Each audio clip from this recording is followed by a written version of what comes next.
जी हाँ, नमस्कार देवी और सज्जनों, आज आपके सामने फिर से आ गए हैं लेक्चर नंबर 9 लेके फंक्शंस का, जो कि ट्रिग्नोमेट्रिक फंक्शन को फीचर करता है। ये एपिसोड 6 है हमारी सीरीज का।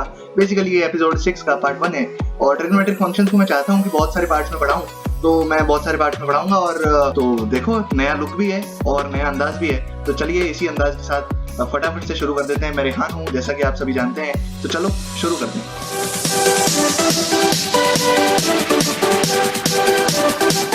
तो स्टार्ट करते हैं थोड़े छोटे मोटे इंट्रोडक्शन से। तो इंट्रोडक्शन हम लेते हैं थोड़ा, ट्रिग्नोमेट्रिक फंक्शंस होते क्या हैं। तो ट्रिग्नोमेट्रिक फंक्शन ऐसे फंक्शन होते हैं जो हमारे एंगल्स को जो साइड्स का रेशियो होता है ना, किसी भी ट्राइंगल में। जैसे ये एक ट्राइंगल है, ये एक राइट एंगल ट्राइंगल है, इसमें ये जो तीन साइड्स हैं ए बी और सी, इन तीनों की साइड्स का रेशियो जो होता है, जैसे ए बाय बी हो गया या बी बाय सी हो गया या सी बाय ए हो गया, ये जो मतलब इनके उल्टे भी हो सकते हैं, बी बाय ए भी हो सकता है, सी बाय बी भी हो सकता है और ए बाय सी भी हो सकता है। ये 6 ही रेशियो पॉसिबल हैं। और जब इन रेशियोज को, इन साइड के रेशियोज को हम एंगल से रिलेट करने की कोशिश करते हैं, तो ट्रिग्नोमेट्रिक फंक्शंस के माध्यम से रिलेट करना चाहिए और करना भी चाहिए। ठीक है, तो सबसे पहले हम समझेंगे कि एंगल क्या होता है। तो आपने ये चीज देखी होगी कि जब भी दो चीजों के बीच की जो डिस्टेंस, जो दूरी होती है, वो नापनी होती है, तो हम एक स्केल का प्रयोग करते हैं और वो मीटर स्केल होता है। क्या होता है भैया? मीटर स्केल होता है, ठीक है ना। और इसको डिस्टेंस को हम लीनियर डिस्टेंस कहते हैं। लीनियर डिस्टेंस को हम आराम से नाप सकते हैं। पर मैंने मान लिया कि अगर मैंने एक रॉड उठाई, मान लिया एक रॉड है और इस रॉड को ये एंड जो है मैंने फिक्स कर दिया, ये एंड जो है मैंने फिक्स कर दिया, और अब इस एंड को फिक्स करते हुए अगर इसको मैं मूव करूंगा तो ऑब्वियसली ये ऐसे सर्कल में ही जाएगा। तो जैसे सर्कल में जाएगा और मुझे किसी भी पॉइंट पर अगर चाहिए कि कितना घूम गया, कितना कितना घूम गया है ना, कितना घूम गया, तो वो मैं एंगल से जो है मेजर कर सकता हूँ। ठीक है ना, यानी कि घूमने का मेजर क्या होता है? घूमने का मेजर हमारा एंगल होता है। ठीक है ना। अब इस एंगल पे तो हमने बात कर ली कि एंगल क्या होता है बेटा, डिग्री ऑफ रोटेशन होता है। हाँ, यहाँ पे बोल देता हूँ मैं, डिग्री ऑफ रोटेशन होता है। भाई रोटेशन कितना हुआ है हमारा, वो चीज हमारी एंगल होती है। ठीक है भाई। अब जैसे हमारा जो डिस्टेंस होता है उसकी यूनिट्स होती है मीटर, सेंटीमीटर, ठीक है ना, मिलीमीटर और क्या, किलोमीटर, ये सारी होती है, माइल्स होता है और भी बहुत सारी चीजें होती हैं जो कि डिस्टेंस की यूनिट्स होती हैं। अब ऐसी एंगल की भी यूनिट्स होनी चाहिए भैया, एंगल की भी यूनिट्स होनी चाहिए। मैंने कहा ना, हाँ होती है, एंगल की यूनिट्स होती हैं। सबसे पहली यूनिट होती है एंगल की डिग्री, ठीक है ना, जिसको ऊपर ऐसे गोल करके डिनोट करते हैं। मान लिया कि ए डिग्री लिखना है तो ए डिग्री, ठीक है ना। दूसरी यूनिट होती है हमारी रेडियन, जिसको ऊपर ऐसे या तो सी करके, यानी ए रेडियन ऐसे लिखना है तो ए ऐसे, या फिर A R A D radian, ठीक है ना। और तीसरी हमारी यूनिट होती है ग्रेड्स, और इसमें मतलब ऊपर ऐसे जी करके लिख देते हैं, ठीक है ना, ऐसे ए ग्रेड्स। अब मैं आपको इन तीनों के रिलेशंस बता देता हूँ कि आपस में कैसे रिलेटेड है। तो सबसे जो कॉमन यूनिट है, जो आज तक हम यूज करते आए थे क्लास 10 तक, है ना, 10वीं कक्षा तक हम जो यूज करते हैं वो डिग्री यूज करते हैं। और ऐसे पढ़ाया जाता है कि एक, अगर आप पूरा एक रोटेशन मान लोगे तो ये 360 डिग्री के बराबर होगा। 360 डिग्री के बराबर होगा एक पूरा कंप्लीट रोटेशन जो होता है, वो 360 डिग्री के बराबर होता है। ठीक है ना, हम रोटेशन की बात करेंगे तो कोरिलेशन थोड़ा सा आसान हो जाएगा। इसी तरह रेडियन होता है। अब रेडियन की डेफिनेशन सुनना, बहुत मस्त मजेदार डेफिनेशन है और सबसे काम जो है वो रेडियन ही आता है। ना डिग्री काम आएगी ना ग्रेड काम आएगा। अगर आपको डिग्री अभी तक याद है तो भूल जाओ, रेडियन ही काम आने वाला है, ठीक है ना। हाँ, तो रेडियन की डेफिनेशन बता देता हूँ। रेडियन की ऐसी डेफिनेशन है कि भाई, आप मान लिया कि एक सर्कल में घूम रहे हो और आपका रेडियस जो है आर है, ठीक है ना। मान लिया आपने एक रस्सी ली, एक पत्थर को बांधा और वो रस्सी की जो लेंथ है वो आर है।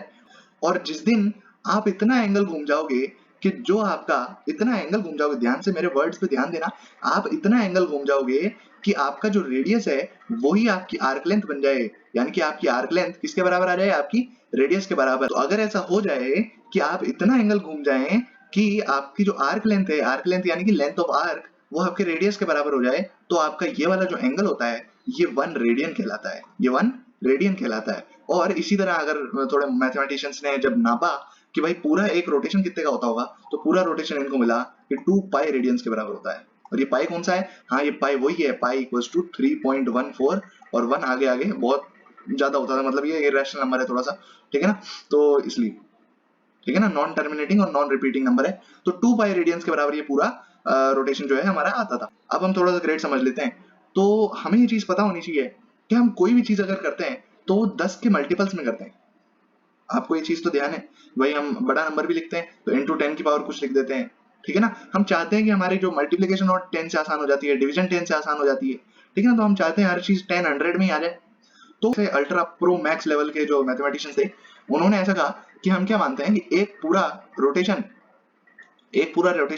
200 ग्रेड्स का मान लेते हैं, 200 ग्रेड्स का। तो आपका जो 180 डिग्री होता है वो आपका मतलब हाफ रोटेशन, 180 डिग्री यानी कि हाफ रोटेशन, वो आपका जो है 100 ग्रेड का हो जाएगा, 100 ग्रेड का हो जाएगा। अब आपकी थोड़ी कैलकुलेशंस आसान हो जाएंगी।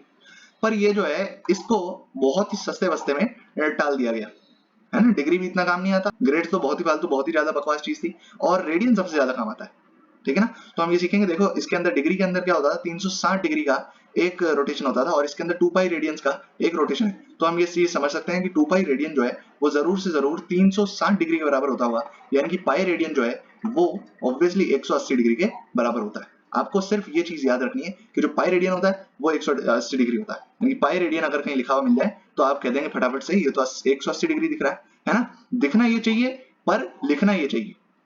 अब हम आगे चलते हैं, तो हम थोड़ी सी ट्रायंगल ट्रिग्नोमेट्री पढ़ लेते हैं। और ट्रायंगल ट्रिग्नोमेट्री में सबसे पहले मैं तुम्हें थोड़ा सा ट्रायंगल का नोटेशंस वगैरह ये सब चीजें बताना चाहता हूँ।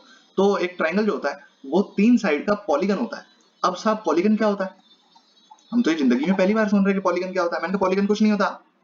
पॉलीगन अगर मान लिया कि n साइड का है तो n साइड का एक इनक्लोज्ड है ना, एक इनक्लोज्ड ऐसा मतलब शेप, कुछ नहीं, सिंपल। पॉलीगन क्या होता है कि भाई आपका जो है एन साइड का क्या होना चाहिए, इनक्लोज फिगर होनी चाहिए। इनक्लोज फिगर, क्लोज हो जानी चाहिए फिगर, जहां से शुरू हुई वहीं खत्म हुई, जिस पॉइंट से हमने शुरू करी थी उसी पॉइंट पे लाके खत्म भी करेगी, ठीक है ना। तो ऐसा जो मतलब 3 साइड का पॉलीगन होता है उसको क्या बोलते हैं, ट्रायंगल बोलते हैं। अच्छा ट्रायंगल की जो, ट्रायंगल छोड़ो, किसी भी पॉलीगन की जो नेमिंग होती है वो हमेशा कैपिटल लेटर्स के अंदर होती है। इसकी साइड्स की नेमिंग, यानी कि इसको ए कह दूंगा, इसको बी कह दूंगा, इसको सी कह दूंगा, कैपिटल लेटर्स के अंदर होती है। और एंटी क्लॉकवाइज डायरेक्शन होती है, कौन सी डायरेक्शन में, एंटी क्लॉकवाइज डायरेक्शन में। मान लिया मैं इसको ए कहता हूं तो इसको बी कहूंगा और इसको सी कहूंगा, तो ये एंगल ए हो जाएगा, ये एंगल बी हो जाएगा, ये एंगल सी हो जाएगा, ठीक है। अब आपको ये चीज पता होनी चाहिए कि ए के सामने वाली साइड, ए के सामने वाली साइड, कैपिटल ए के सामने वाली साइड को स्मॉल ए से डिनोट करते हैं, कैपिटल बी की सामने वाली साइड को स्मॉल बी से डिनोट करते हैं, कैपिटल सी के सामने वाली साइड को स्मॉल सी से डिनोट करते हैं। बहुत ही सिंपल चीज। इसके बाद मैं आपको एक चीज ये भी बताना चाहता हूँ, पहली सबसे इंपॉर्टेंट चीज तो यही होती है कि जो इंटीरियर एंगल्स होते हैं इसके ट्राइंगल के, उन सबका सम, यानी कि ए प्लस बी प्लस सी, इन सबका सम क्या होता है, 180 डिग्री। नहीं नहीं नहीं नहीं, अब तुम 10वीं कक्षा में नहीं हो भाई, तुम 180 डिग्री क्यों बोल रहे हो, तुम पाई बोलो, क्या होता है, पाई होता है, ठीक है ना। दूसरी बात, एक ट्राइंगल की ये बहुत ही अच्छी प्रॉपर्टी है कि उसकी कोई भी दो साइड का सम तीसरी साइड से बड़ा ही होता है। यानी कि अगर तुम a प्लस बी करोगे तो सी से बड़ा होगा, अगर तुम b प्लस सी करोगे a से बड़ा होगा, अगर तुम a प्लस सी करते हो तो b से बड़ा होगा। और ट्राइंगल की एक और प्रॉपर्टी होती है कि कोई भी दो साइड का अगर तुम जो है डिफरेंस करोगे तो उसका जो मॉडुलस, मॉडुलस किस लिए ले रहा हूँ, ताकि मेरा पॉजिटिव आ जाए नेगेटिव ना आए, तो कोई भी दो साइड का डिफरेंस करने पर वो तीसरी साइड से छोटा आ जाएगा। यानी कि अगर तुम a माइनस बी करोगे उसका मॉड इसलिए ले रहा हूँ क्योंकि पॉजिटिव आ जाए और वो c से छोटा होगा, अगर तुम b माइनस सी करोगे तो a से छोटा होगा, अगर तुम c माइनस a करोगे तो वो b से छोटा होगा। क्या आपको मेरी इतनी बातें समझ में आई, बिल्कुल आ गई सर। अब हम थोड़ा सा ट्राइंगल्स पे बात कर लेते हैं। तो ट्राइंगल जो होते हैं वो आपको पता ही है, एक एक्यूट होता है, एक ऑब्ट्यूज होता है। एक्यूट वो होता है जिसके अंदर सारे एंगल्स जो हैं वो 90 डिग्री से कम होते हैं। ऑब्ट्यूज वो होता है जिसके अंदर एक एंगल जो है वो थोड़ा सा 90 डिग्री से ज्यादा हो जाता है। और एक होता है हमारा राइट एंगल्ड ट्राइंगल, ये थोड़ा सा ट्रिग्नोमेट्री में इंपॉर्टेंट होता है। ये वो वाला एंगल, ये वो वाला ट्राइंगल होता है जिसके अंदर आपका एक एंगल 90 डिग्री होता है। अगर आपका एक एंगल 90 डिग्री होगा तो ट्राइंगल कुछ ऐसा दिखेगा, देखो ट्राइंगल कुछ ऐसा दिखेगा अगर ये एक एंगल 90 डिग्री हो गया, ठीक है ना। अब आप ध्यान से मेरी एक बात सुनिए, इसके अंदर मैं नेमिंग करता हूँ। नेमिंग क्या होगी भाई, ए बी सी, देख लीजिए एंटी क्लॉकवाइज डायरेक्शन में है, एंटी क्लॉकवाइज डायरेक्शन में है कि नहीं, एंटी क्लॉकवाइज डायरेक्शन में है भाई। दूसरी बात, अगर मान लिया कि ये एंगल थीटा है तो ये वाला एंगल 90 माइनस थीटा हो जाएगा। मेरी बात पे हाँ बोलो, क्यों हो जाएगा, क्योंकि अगर तुम थीटा प्लस 90 माइनस थीटा करोगे तो 180 आएगा, ठीक है ना। तो इसको 5 मान लेना, इसको 5 मानोगे तो तीनों एंगल का सम क्या आना चाहिए, 180 डिग्री आना चाहिए। तो तुम निकाल लोगे कि 90 माइनस थीटा ही होता है, 90 डिग्री माइनस थीटा, ठीक है। अब देखो ध्यान से मेरी बात को सुनना, अगर तुम थीटा के रेफरेंस में कोई ट्रिग्नोमेट्रिक फंक्शन बोल रहे हो, कोई ट्रिगो रेशियो बोल रहे हो, अच्छा ट्रिगो रेशियो जो होते हैं वो अभी बताऊंगा मैं, थोड़ी देर में बता रहा हूँ, ठीक है ना। जो कोई भी, अगर तुम थीटा के रेफरेंस में क्या बोल रहे हो, कोई भी ट्रिग्नोमेट्रिक रेशियो बोल रहे हो, तो थीटा के रेफरेंस में ये जो थीटा के सामने वाला होता है ये परपेंडिकुलर हो जाता है। ये क्या हो जाता है, परपेंडिकुलर हो जाता है। और अब ये थीटा के साथ जो जुड़ी हुई साइड है, ठीक है ना, ये वाली जो जुड़ी हुई साइड है ये आपकी क्या हो जाती है, बेस हो जाती है। और आपके जो 90 डिग्री के सामने वाला जो साइड होती है उसको हिपोपोटामस बोलते हैं। क्या बोलते हैं, हिपोपोटामस, ठीक है ना। हाँ, और इसके लिए आपका एक पाइथागोरस थ्योरम होता है, एक पाइथागोरस थ्योरम आपने पढ़ा होगा कभी, पाइथागोरस थ्योरम। पाइथागोरियन एक मैथमेटिशियन थे, वो एक थ्योरम दे गए थे कि किसी भी राइट एंगल ट्राइंगल में जो आपका हिपोपोटामस का स्क्वायर होता है वो परपेंडिकुलर का स्क्वायर प्लस बेस का स्क्वायर होता है, ठीक है ना। ये किसका थ्योरम था?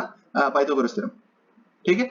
अब आपको ये बात समझ में आ गई। अब ध्यान से दोबारा से मुझे ये बात वापस बोलो। एक राइट एंगल ट्राइंगल है, मान लिया ये थीटा है, ये थीटा है, तो इसके सामने वाला क्या हो गया? परपेंडिकुलर हो गया, इससे जुड़ा हुआ क्या हो गया? बेस हो गया। और 90 डिग्री के सामने वाला क्या होता है? हिपोपोटामस होता है। इसके लिए एक प्रॉपर्टी होती है कि हिपोपोटामस का स्क्वायर परपेंडिकुलर का स्क्वायर प्लस बेस का स्क्वायर होता है। क्या आपको ये बात समझ में आ गई? मैंने कहा बिल्कुल आ गई सर। अब पहली बात मेरी सुन लो कि पहला जो ट्रिग्नोमेट्रिक रेशियो होता है वो होता है साइन ऑफ थीटा। क्या होता है ये? Sine of theta. थीटा का साइन लेने का मतलब है कि परपेंडिकुलर को हिपोपोटामस से डिवाइड करना। थीटा का साइन लेने का मतलब है परपेंडिकुलर और हिपोपोटामस को डिवाइड करना। मैंने आपको लेक्चर के स्टार्टिंग में एक चीज बताई थी कि ट्रिग्नोमेट्रिक फंक्शंस क्या होते हैं सर? ट्रिग्नोमेट्रिक फंक्शंस ऐसे फंक्शंस होते हैं जो कि आपके ट्राइंगल के एंगल्स को उनकी साइड के रेशियो से रिलेट करते हैं। ट्राइंगल के एंगल्स को उनकी साइड के रेशियो से रिलेट करते हैं। तो साइन ऑफ थीटा आपको पता चल गया क्या होता है? Perpendicular by base. अगर मैं मान लिया ये वाला एंगल मेरा फाई है, अगर ये वाला एंगल फाई है ना, तो मेरा देखो परपेंडिकुलर और बेस सब चेंज हो जाएगा। अगर ये एंगल फाई है तो इसके सामने वाला परपेंडिकुलर बन गया, इससे जुड़ा हुआ बेस बन गया, और ये 90 डिग्री के सामने वाला हिपोपोटामस बन गया। हिपोपोटामस थोड़ी चेंज होगा, परपेंडिकुलर और बेस ही स्विच होते हैं सिर्फ, ठीक है ना। अब अगर मैं साइन फाई निकालना चाहता हूँ तो साइन फाई मेरा आ जाएगा परपेंडिकुलर बाय हिपोपोटामस, है ना। साइन ऑफ थीटा या sine of any angle is perpendicular by hippopotamus. अरे हाइपोटेन्यूज यार, तुम्हें पता है ना हाइपोटेन्यूज। मैं मजाक के लिए कोई बोल रहा हूँ, दो बातें सुन लो ना, चुपचाप हंस लो, ठीक है ना। हाँ, तो क्या होता है साइन ऑफ थीटा? क्या होता है भाई? परपेंडिकुलर बाय हिपोपोटामस होता है। इसी तरह एक होता है cos of theta. Cos of theta यानी कि cosine of theta. Cosine of theta, cosine का मतलब है कि साइन का साथ वाला, साइन का साथ वाला, यानी कि देखो परपेंडिकुलर तो हो गया तो बेस ही होगा इसके अंदर, बेस बाय हिपोपोटामस होता है, ठीक है ना। तीसरा जो होता है वो होता है अपना tangent of theta. Tangent of theta. Theta का टेंजेंट, अभी टेंजेंट वही है जो आप लाइन पढ़ते थे कि भाई एक सर्कल में एक टेंजेंट वो होता है कि एक पॉइंट पे टच करके निकल जाता है, वो थीटा का टेंजेंट वो यही है, सेम टू सेम है। अब आपको जब स्लोप लो पता चलेगा तो आपको पता चलेगा कि हाँ यही टेंजेंट होता है, ठीक है ना। वो स्लोप यही होता है tan theta, tangent of theta. तो टेंजेंट ऑफ थीटा क्या होता है भाई? साइन थीटा और कॉस थीटा का डिवीजन होता है। Sine theta by cos theta होता है बेसिकली। वो हिपोपोटामस कट जाएगा तो परपेंडिकुलर बाय बेस हो जाएगा, ठीक है ना। और फिर इसके बाद तीन और होते हैं, ये तो तीन है, तीन और होते हैं। चौथा अपना होता है एक secant of theta. Secant of theta, secant का मतलब होता है सेक ऑफ थीटा। अब सेक थीटा सुनो क्या होता है? सेक थीटा होता है कॉस थीटा का उल्टा, कॉस थीटा का रेसिप्रोकल। अब कॉस थीटा क्या होता था? कॉस थीटा अपना होता था भैया बेस अपॉन हिपोपोटामस, तो ये हो जाएगा हिपोपोटामस बाय बेस, ठीक है ना। इसके बाद पांचवा होता है अपना कोसीकेंट ऑफ थीटा। हाँ, सीकेंट का को, इसको डिनोट करते हैं कोसेक ऑफ थीटा से। अपना ये होता है 1 अपॉन साइन थीटा होता है, यानी कि हिपोपोटामस बाय परपेंडिकुलर। इसके बाद छठा अपना होता है cotangent of theta. Cotangent of theta, अब कोटेंजेंट ऑफ थीटा को कॉट थीटा से डिनोट करते हैं, और इसका मतलब होता है 1 upon tan theta, tan theta का उल्टा, यानी कि हो जाएगा क्या? अपना बेस बाय परपेंडिकुलर।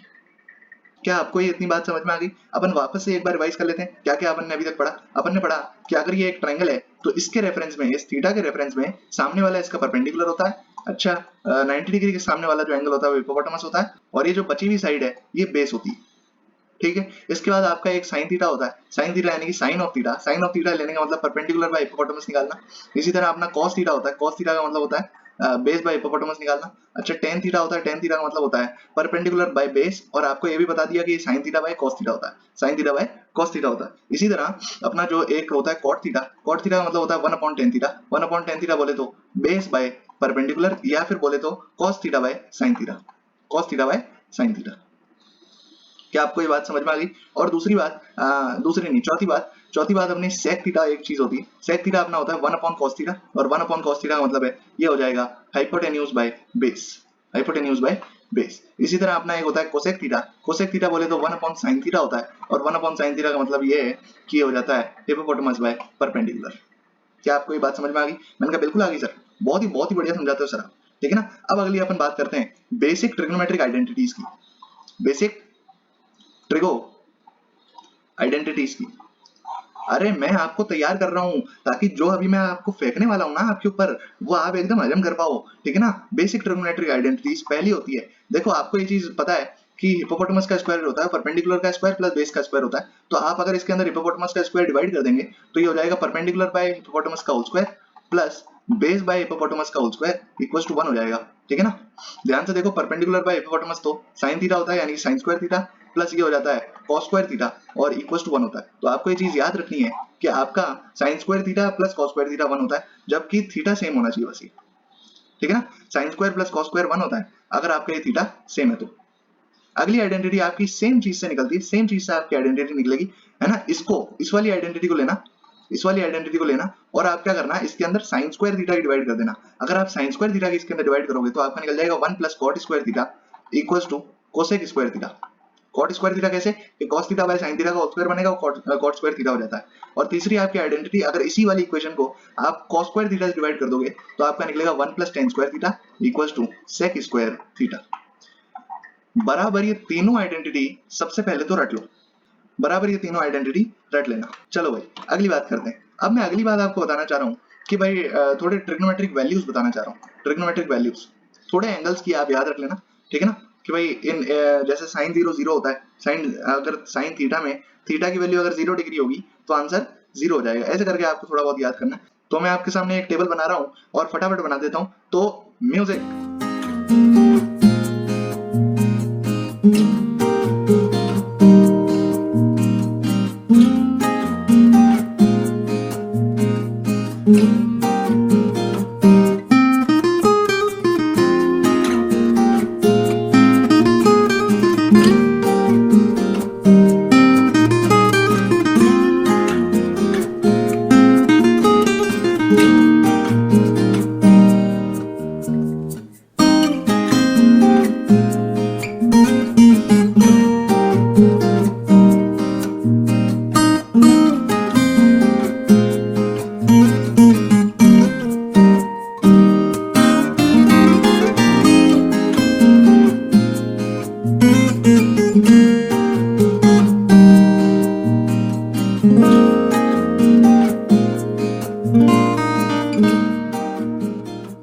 हाँ भाई, तो ये पूरी टेबल है। अगर आप ध्यान से देखेंगे तो आपको सिर्फ ये एक लाइन रटनी है। कौन सी, ये एक लाइन रटनी है कि साइन 0 0 होता है, साइन 30 1/2 होता है, साइन 45 1/√2 होता है, ये √3/2 ये 1 होता है। इसका उल्टा कर दोगे तो कॉस आ जाएगा। यहाँ तक की बात कर रहा हूँ, 180 डिग्री की अभी बात नहीं कर रहा, 180 डिग्री की अभी थोड़ी देर में बात करते हैं, ठीक है ना। इतना करोगे तो इसका उल्टा करोगे तो cos आ जाएगा। अच्छा, इन दोनों को डिवाइड करोगे तो tan आ जाएगा, क्योंकि हमें पता ही है कि sin theta by cos theta क्या होता है, tan थीटा होता है। तो इन दोनों को डिवाइड करोगे तो tan आ जाएगा, tan का उल्टा करोगे तो cot आ जाएगा। अगर ये sec निकालना है तो 1 बाय cos कर दो, 1 बाय cos वाली पूरी लाइन का उल्टा कर दो, ठीक है ना। रेसिप्रोकल कर दोगे तो ये आ जाएगा, और cosec होता है 1 बाय sin। अब आपको सिर्फ ये दो वैल्यूज रखनी है 180 डिग्री की, कि भाई sin 180 डिग्री 0 होता है और cos 180 डिग्री -1 होता है। इसके बाद आप सारी निकाल सकते हो, क्योंकि tan थीटा आपका क्या होता है, sin theta by cos theta होता है, तो ये भी निकल जाएगी। cot थीटा आपका 1 बाय tan थीटा होता है, ये भी निकल जाएगी। अच्छा, sec थीटा जो होता है आपका 1 अपॉन cos थीटा होता है, ये भी निकल जाएगी। और cosec थीटा आपका 1 बाय sin थीटा होता है, ये भी निकल जाएगी। आपको ये अच्छी तरीके से याद होनी चाहिए, बेसिक वैल्यूज हैं, थोड़ी बहुत याद कर लो, ठीक है ना। हाँ, बहुत ही बेसिक पढ़ा रहा हूँ अभी तक तो मैं, ठीक है ना भाई। चलो आगे चलते हैं क्वाड्रेंट्स के ऊपर, आगे चलते हैं हम क्वाड्रेंट्स के ऊपर, क्वाड्रेंट्स के ऊपर। अब जो है आपको ये चीज मैं बताना चाहता हूँ कि हमें सिर्फ पहला क्वाड्रेंट पढ़ाया जाता है 10वीं कक्षा के अंदर, कि भाई एक तो थीटा और एक 90 माइनस थीटा, भाई दो पढ़ाए जाते हैं बस, 90 माइनस थीटा। हम सारे पढ़ेंगे, हम चारों क्वाड्रेंट्स पढ़ने वाले हैं। चारों छोड़ो, दोबारा रोटेशन, बार बार रोटेशन भी पढ़ने वाले हैं, सब कुछ पढ़ेंगे हम, ठीक है ना। तो ध्यान से बने रहिए। भाई आप अगर देखेंगे तो ये जो चीज है ये 0 डिग्री को डिनोट करती है, क्योंकि यहाँ से अगर हम शुरू करें तो ये चीज जो है हमारी, ये वाली लाइन ये 0 डिग्री होती है। अच्छा, एक पलट जाए तो ये 90 डिग्री हो जाती है। इसको 90 डिग्री ना कह के मैं π/2 कहूँ तो बहुत बढ़िया है, ठीक है ना। π/2 के बाद ये 180 डिग्री आती है, 180 डिग्री ना कह के पाई कहूँ तो बहुत बढ़िया है। अगर पाई के बाद देखूंगा तो ये 270 डिग्री आती है, और 270 डिग्री ना कह के 3π/2 कहूँ तो बहुत ही ज्यादा बढ़िया रहेगा। और अगर 3π/2 से दोबारा घूम जाते हैं तो ये यहाँ पे 2π आ जाता है आपका, 2π तो आता है भाई, 360 डिग्री 2π आ जाता है, और ये 0 कह सकते हैं, ठीक है ना। और क्योंकि 0 और 2π एक ही जगह पे आ रहे हैं तो मैं आपको आज ये बता रहा हूँ, और बार बार आप पूरी ट्रिग्नोमेट्री के अंदर ये कर सकते हैं। अगर आप ये शॉर्ट ट्रिक इस्तेमाल करें कि आप 2π को हमेशा, ट्रिग्नोमेट्री में कोई सा भी सवाल हो, 2π को अगर 0 से भी रिप्लेस कर देंगे तो भी कोई दिक्कत नहीं होगी। मान लिया कि आपको sin 2π प्लस थीटा चाहिए, 2π प्लस थीटा चाहिए, तो आप 2π को 0 से रिप्लेस कर दो और sin थीटा आ जाएगा, ठीक है ना। अगर आपको sin 2π माइनस थीटा चाहिए तो आप 2π को 0 से रिप्लेस करो, आपका sin माइनस थीटा आ जाएगा, जो अभी हम पढ़ेंगे कि माइनस का sin थीटा होता है, ठीक है ना। अब आपको ये चीज ध्यान रखनी।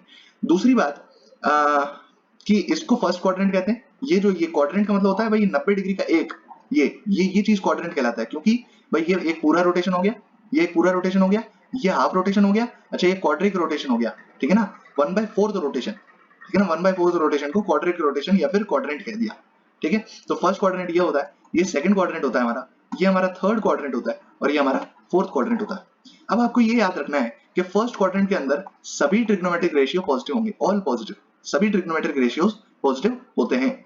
दूसरी बात आपको ये याद रखनी है कि सेकंड क्वाड्रेंट के अंदर साइन और कोसेक, क्योंकि साइन का उल्टा कोसेक, ठीक है ना, तो साइन और कोसेक के अलावा सभी नेगेटिव होते हैं, बस साइन और कोसेक पॉजिटिव होते हैं।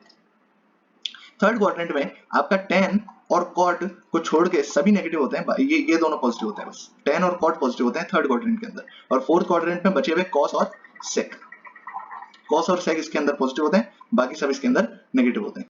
क्या आपको इतनी बात समझ में आ गई? अगर आपको ये बात समझ में आ गई तो आप ये भी फटाफट समझ लोगे कि अगर यहाँ पे सिर्फ ऑल पॉजिटिव होते हैं, ऑल पॉजिटिव होते हैं, यहाँ पे सिर्फ साइन और कोसेक पॉजिटिव होते हैं, यहाँ पे सिर्फ टेन और कॉट पॉजिटिव होते हैं, यहाँ पे सिर्फ कॉस और सेक पॉजिटिव होते हैं, तो हम बाकी सारे नेगेटिव होते होंगे ना, तो हमें अगर कभी निकालना पड़ जाए कि साइन, भाई आप बताओ 3π/2 माइनस थीटा कितना होगा या 3π/2 प्लस थीटा कितना होगा, साइन पाई प्लस थीटा कितना होगा, ठीक है ना, ये अगर निकालना पड़े तो कैसे निकालेंगे सर? मैंने आपको बता दिया ना कि ये 0 होता है, ये π/2 होता है, ये पाई होता है और ये 3π/2 होता है, और ये दोबारा से अगर घूम जाए तो ये 2π होता है। तो अगर आपको 0 प्लस थीटा बोले तो थीटा या फिर π/2 माइनस थीटा, देखो π/2 से थीटा कम, ठीक है ना, तो π/2 माइनस थीटा, तो ये दोनों एंगल्स या तो थीटा या π/2 माइनस थीटा, ये दोनों किसके अंदर लाई करेंगे भाई? फर्स्ट क्वाड्रेंट के अंदर। सेकंड क्वाड्रेंट के अंदर अगर मैं बात करूं कि π/2 प्लस थीटा कह रहा हूं, π/2 प्लस थीटा का मतलब π/2 से थीटा आगे, तो वो सेकंड क्वाड्रेंट के अंदर लाई करेगा, यानी कि π/2 प्लस थीटा जो है वो सेकंड क्वाड्रेंट के अंदर आता है, या फिर पाई से थीटा पीछे यानी कि pi minus theta, pi minus theta भी आपका किसके अंदर आता है? सेकंड क्वाड्रेंट के अंदर आता है। अगर मैं बात करूं कि पाई प्लस थीटा या फिर 3π/2 माइनस थीटा, एक तो पाई प्लस थीटा का मतलब पाई से थीटा आगे यानी कि थर्ड क्वाड्रेंट में आ गया, और 3π/2 माइनस थीटा का मतलब 3π/2 से थीटा पीछे यानी कि थर्ड क्वाड्रेंट में आ गया, ये दोनों एंगल आपके थर्ड क्वाड्रेंट में लाई करते हैं। और अगर मैं बात करूं कि 3π/2 प्लस थीटा, 3π/2 प्लस थीटा, या फिर मैं बात करूं 2π माइनस थीटा और 2π माइनस थीटा, 2π माइनस थीटा में मैंने आपको एक चीज बताई कि जहां जहां 2π दिखे वहां आप 0 लिख सकते हैं, तो ये 0 माइनस थीटा बोले तो माइनस थीटा ही हो गया। तो ये दो एंगल्स कौन कौन से भाई? 3π/2 प्लस थीटा और माइनस थीटा, ये आपके कौन से क्वाड्रेंट में आते हैं? आपके फोर्थ क्वाड्रेंट में आते हैं। तो आपको ये बात पता चली, दोबारा से मैं लिख लेता हूँ, आपको ये बात पता चली कि इसके अंदर सभी पॉजिटिव है, इसके अंदर कौन कौन पॉजिटिव है? साइन और कोसेक पॉजिटिव है, इसके अंदर टेन और कॉट पॉजिटिव है, इसके अंदर कॉस और सेक पॉजिटिव है। अच्छा इसके अंदर जो है थीटा और π/2 माइनस थीटा वाले एंगल फर्स्ट क्वाड्रेंट में आते हैं, इसके अंदर जो है या तो π/2 प्लस थीटा आएगा या फिर आपका पाई माइनस थीटा आता है, इसके अंदर जो है या तो आपका पाई प्लस थीटा आएगा या फिर आपका 3π/2 माइनस थीटा आता है, इसके अंदर जो है आपका या तो 3π/2 प्लस थीटा आएगा या फिर आपका माइनस थीटा आता है। क्या आपको ये बात समझ में आ गई? मैंने कहा बिल्कुल आ गई सर, बिल्कुल आ गई सर, ठीक है ना। अब तीसरा पॉइंट इसके अंदर आया था आपका डिफ्लेक्शन। डिफ्लेक्शन, अब डिफ्लेक्शन देखो, डिफ्लेक्शन आपको यही देखना है कि ये मैंने आपको बता दिया ये 0 है, ये π/2 है, अच्छा ये पाई है, ये 3π/2 है, ठीक है ना। अब इसको कहते हैं हम वर्टिकल एक्सिस हमारी, और इसको कहते हैं हम हॉरिजॉन्टल एक्सिस, ठीक है ना। अब अगर हम हॉरिजॉन्टल एक्सिस से डिफ्लेक्ट हुए हैं, अगर आप हॉरिजॉन्टल एक्सिस से डिफ्लेक्ट हुए हो, अगर आप हॉरिजॉन्टल एक्सिस से डिफ्लेक्ट हुए हो तो नो चेंज, नो चेंज।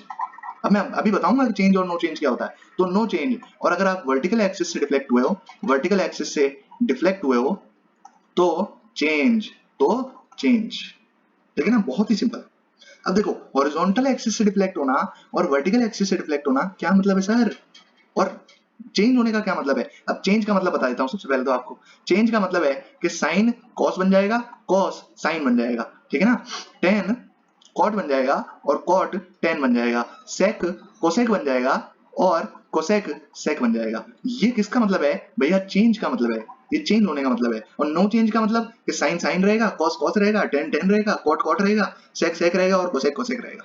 ये है मेरा नो चेंज का मतलब। क्या आपको इतनी बात समझ में आ गई? मैंने बिल्कुल आ गई सर।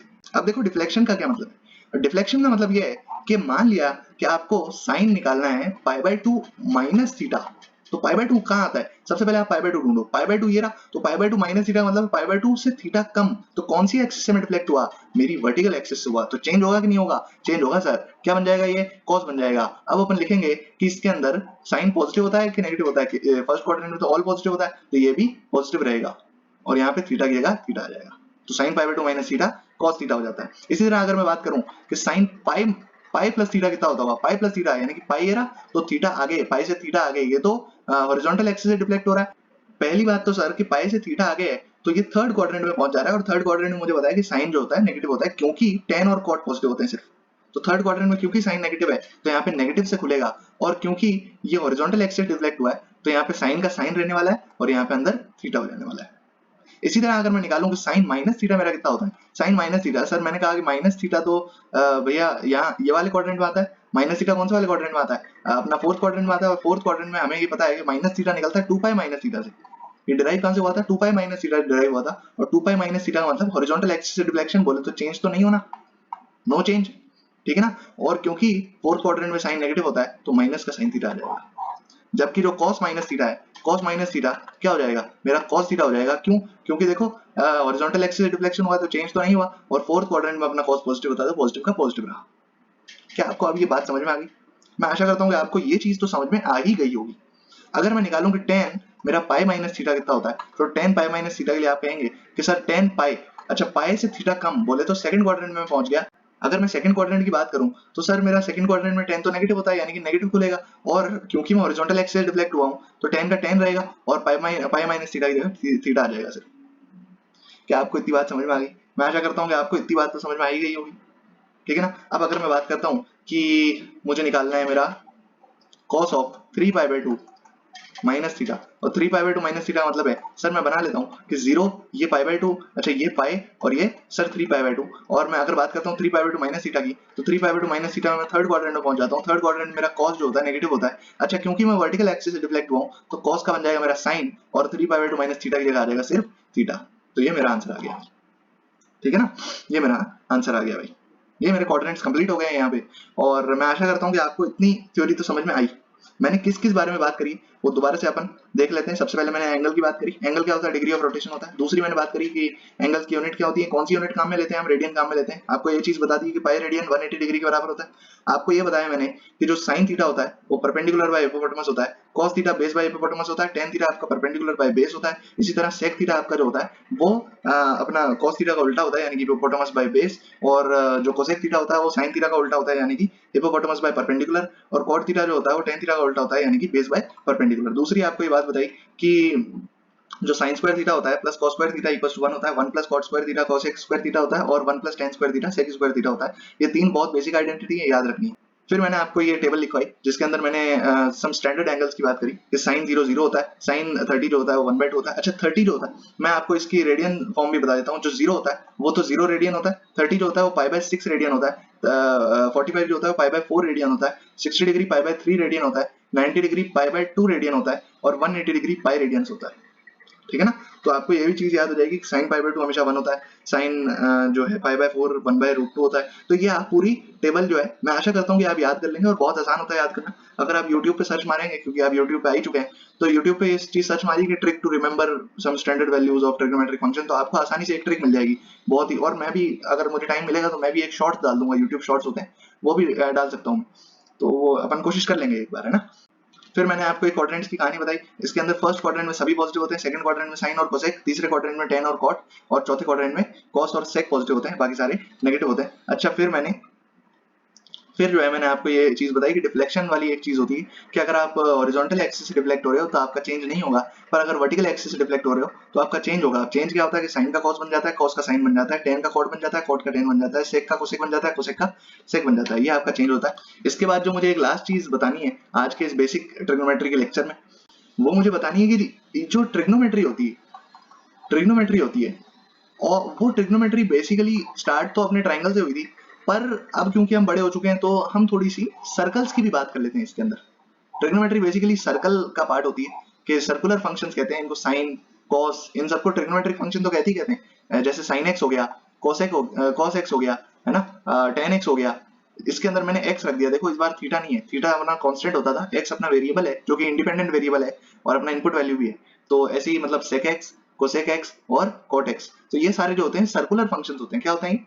सर्कुलर फंक्शंस होते हैं, सर्कुलर फंक्शंस होते हैं। और सर्कुलर की स्पेलिंग सही तो है, हाँ ठीक है, सर्कुलर फंक्शंस होते हैं। और अब अगले लेक्चर में हम बात करेंगे कि सर्कुलर फंक्शंस क्या चीज होती है ना। सबसे पहले हम अगले वाले पार्ट में sin x पढ़ने वाले हैं, फिर cos x पढ़ने वाले हैं, शायद दोनों साथ में पढ़ लें, मुझे पता नहीं।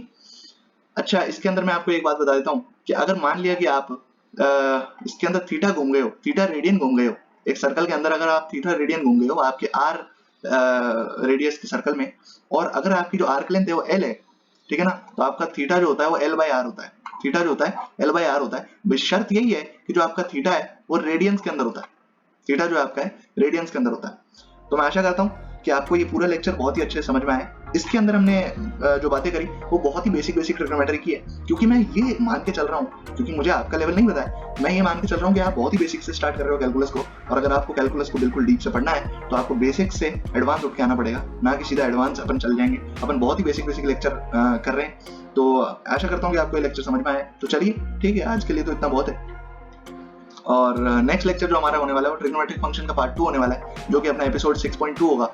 तो तब तक के लिए हंसते रहिए, मुस्कुराते रहिए और देखते रहिए स्पेक्ट्रम एजुकेशन चैनल। छोटी सी दुनिया है, जाएंगे कहाँ, फिर यहीं मिलेंगे। तो थैंक यू सो मच, और लाइक और सब्सक्राइब करिए। अच्छा, अपने डाउट्स, नोट्स या असाइनमेंट्स के लिए आप हमारा टेलीग्राम ग्रुप ज्वाइन कर सकते हैं, जिसका लिंक हमारे डिस्क्रिप्शन में, इसी वीडियो के डिस्क्रिप्शन में, और आप हमें इंस्टाग्राम पे फॉलो भी कर सकते हैं। अगर बाई चांस आपको टेलीग्राम और इंस्टाग्राम नहीं चलाना आता है तो आप हमें मेल भी कर सकते हैं, ये हमने अपना मेल भी डिस्क्रिप्शन में दे ही रखा है। तो चलिए मिलते हैं फिर, अलविदा लेते हैं, बाय बाय।